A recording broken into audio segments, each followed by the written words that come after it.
in dai kana fama da matsalar ƙaiƙayin jiki, yawan ƙaiƙayin matsi bayan ka yana ƙaiƙayi ko da yaushe, ka sha maganin sanyi, an ce ma sanyi ne, ka sha magani wanda kake shashafawa a jiki, su wasu mayuka na zafi da menene, duk kana tunanin sanyi ne.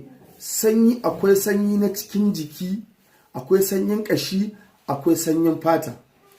To wannan in Allah da abin da za ka nema ka shafe jikinka da shi, wannan abin in Allah da in dai ka neme ka shafe jikinka da shi, duk ƙaiƙayin jikin da kake fama da shi, da izinin Allah nan take kana yi sau biyu za ka ji babu shi cikin hukuncin Ubangiji. Kai an uwa sharing ɗin wannan bidiyon domin su gani su amfana. Abin da za ka nema na farko, ka nemi ganyen magariya.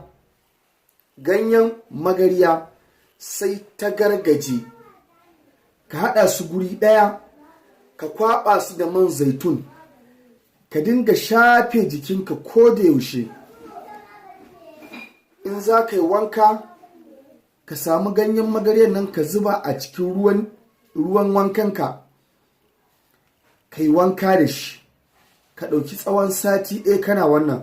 In Allah ya yarda, in dai matsala ce ta ƙaiƙayin jiki da kake fama da ita, taƙi ci taƙi cinyewa, ka yi maganin, an ce ma sanyi ne baka warke ba, da izinin Allah in kai wannan za ka ji daɗi, kuma sai kai min addu'a. Da bayani ko tambaya 08067989338.